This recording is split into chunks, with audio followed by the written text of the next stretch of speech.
इतना ज्यादा अगर हम जानबदारी का मुजाहरा करते हैं तो पाकिस्तान की अदालती निज़ाम तो पहले भी मेरे ख्याल से अब 150 नंबर पे है। ये पाकिस्तान की अदलिया को सोचना पड़ेगा कि पाकिस्तान की अदालतों में पाकिस्तान की आवाम का जो यकीन है वो किस तरह बरकरार रहेगा। मैं एक सवाल पूछता हूं कि जब हम 2018 से 2022 तक ऑपोजिशन में थे और हम कोई भी पिटीशन लेकर इसी इस्लामाबाद हाई कोर्ट में जाया करते तो हमें जस्टिस अतर मिनल्ला साहब जो उस वक्त चीफ जस्टिस थे इस्लामाबाद हाई कोर्ट के, एक बड़ा लेक्चर दिया करते थे और वो हमें आर्टिकल 69 कॉन्स्टिट्यूशन की जो है 69 बताया करते थे। हमें समझाया करते थे कि पार्लियामेंट के प्रोसेस में हम इंटरफेयर नहीं कर सकते, पार्लियामेंट की प्रोसीडिंग्स के प्रोसेस में हम इंटरफेयर नहीं कर सकते, पार्लियामेंट की कमेटी के प्रोसेस में हम इंटरफेयर नहीं कर सकते। इलेक्शन कमीशन के मेंबरान की तैनाती का मामला था, पूरा पार्लियामेंट को बाईपास करके गैर आईनी तौर पर सदर पाकिस्तान ने एक नोटिफिकेशन निकाला था, लेकिन उस सारे प्रोसेस के बीच में कोई स्टे ऑर्डर नहीं कहीं पे नजर आएगा आपको।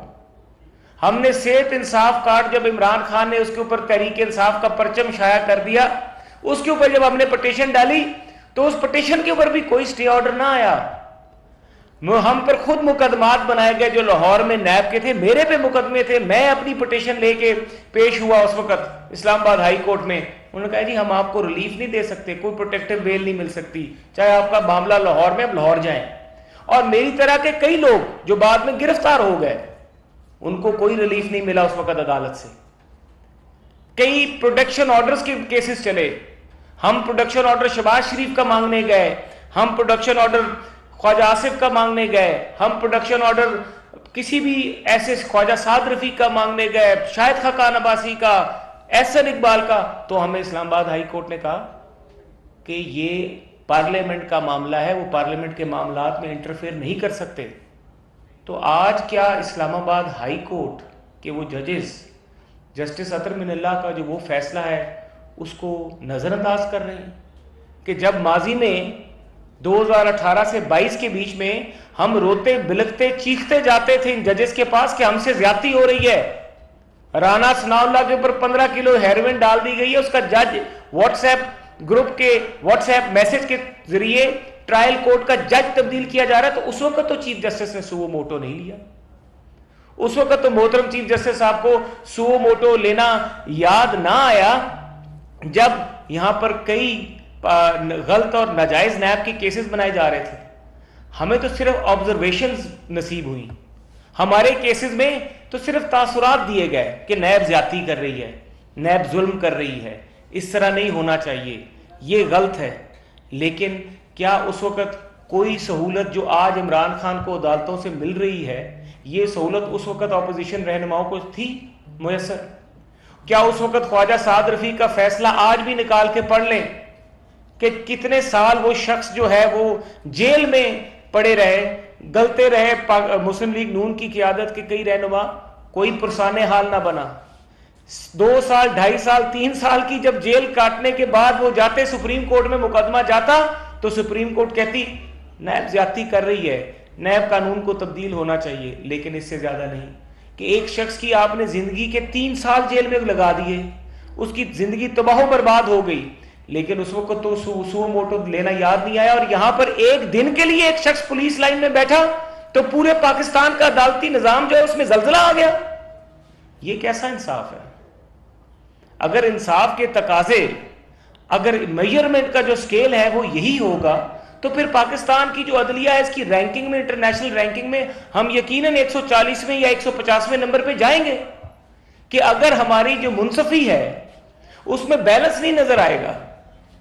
अगर हमारी मुंसफी में 2023 में पार्लिमानी कार्रवाई की कमेटियों के ऊपर स्टे ऑर्डर दिए जाएंगे और 2018-19 में पार्लिमानी कार्रवाई और के ऊपर अदालतें हाथ उठा देंगी और कहेंगे कि हम इंटरफेयर नहीं कर सकते, तो यह दोहरा मेयार नहीं है।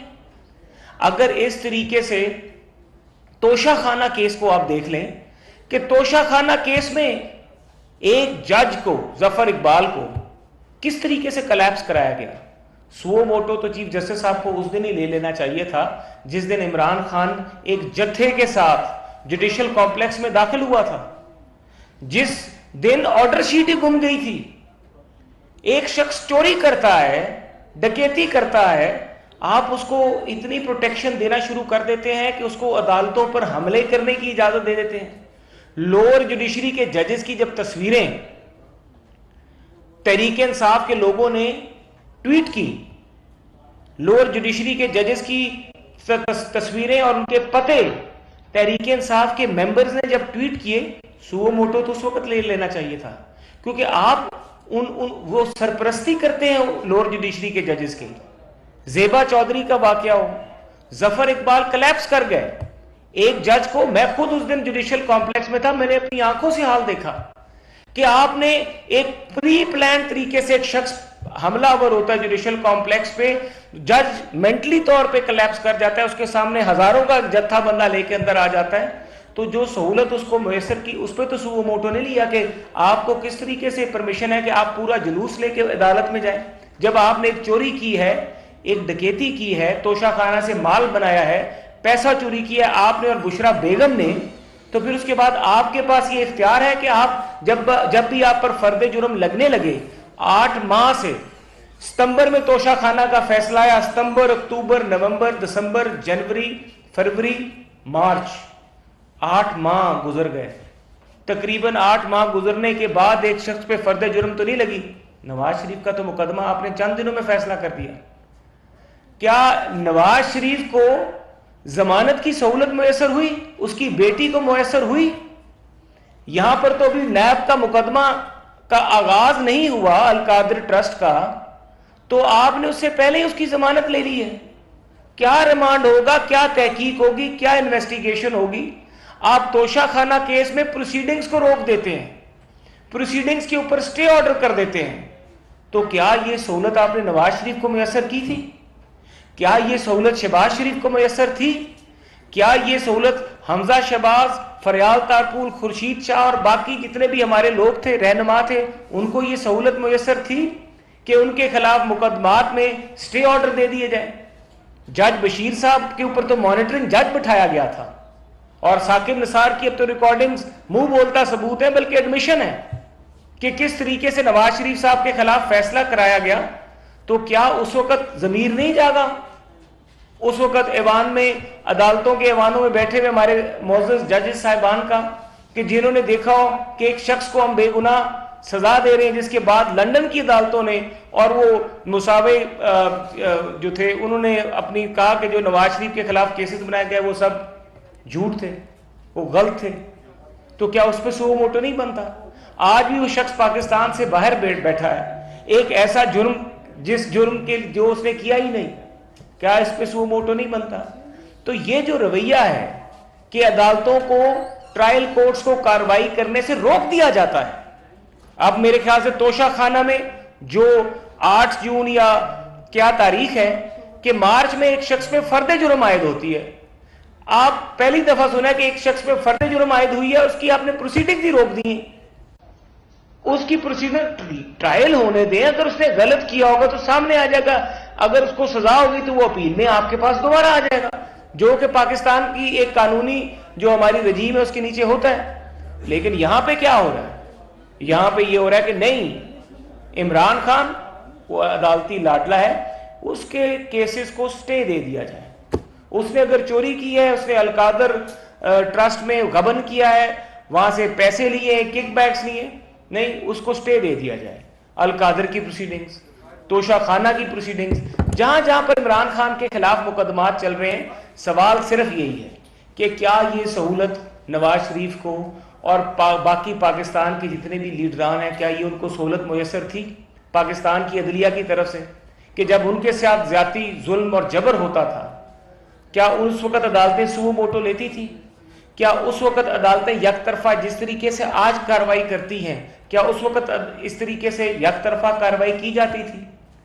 क्या उस वक्त राना सनाउल्लाह का जब जज चेंज हुआ और उसको जिस तरीके से पकड़ा गया और सारा कुछ सामने भी आ गया और बैनुल अक़वामी लेवल पे पाकिस्तान की जग हसाई हुई कि एक साबका वजीर कानून, एक लीडर ऑफ द अपोजिशन साबका, एक बड़ा सियासी जमात का प्रोविंशियल प्रेसिडेंट पार्टी का, उस पर आपने 15 किलो हीरोइन डाल दिया है। क्या उस वक्त हमारे जो जजेस थे इनका जमीर नहीं जागा कि ये जो जुल्म हो रहा है हमें इसका भी नोटिस लेना चाहिए? ये वो सवाल है, ये वो सवाल हैं जो अब उठ रहे हैं, ये वो सवाल हैं जिनके बारे में पूरी पाकिस्तानी कौम देख रही है।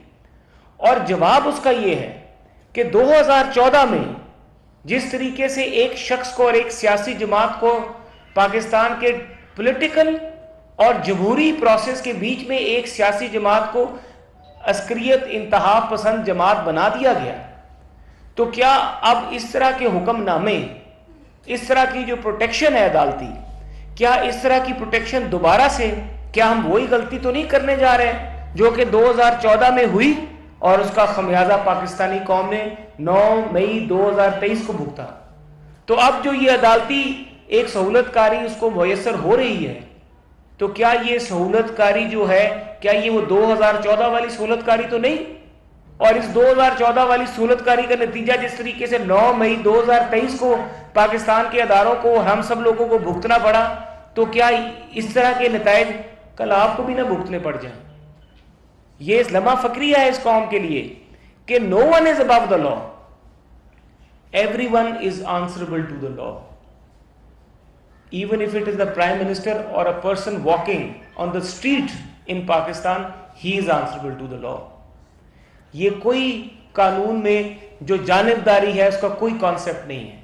ये नहीं है कि 2018 की जो पार्लियामेंट है, 2019 की जो पार्लियामेंट है, वहां पे आपको ट्राइकोटमी ऑफ पावर का कॉन्सेप्ट याद आ जाए, और 2022-23 की जो पार्लियामेंट है वहां पर आप कहें कि पार्लियामेंट जो है वो अपनी जो बाउंड्रीज हैं उनको तजावज कर रहा है। वहां पे आपको आर्टिकल 69 भूल जाए, 2018-19 में आपको आर्टिकल 69 याद रहे। तो ये जो दोहरा मेयार है अब पाकिस्तान की आवाम के सामने आ रहा है, और ये दोहरा मेयार ज्यादा अरसा चल नहीं सकता। अगर पाकिस्तान ने ग्रो करना है, प्रोग्रेस करना है, तो पाकिस्तान के बीच में सेपरेशन ऑफ पावर और ट्राइकोटमी ऑफ पावर होनी पड़ेगी। हर अदारे को अपनी अपनी बाउंड्रीज में रह के काम करना पड़ेगा। पार्लियामेंट के काम में अदलिया को यह हक हासिल नहीं कि वो कानून साजी करे, अदलिया को यह हक हासिल नहीं कि वो आइन साजी करे या मुस्लिम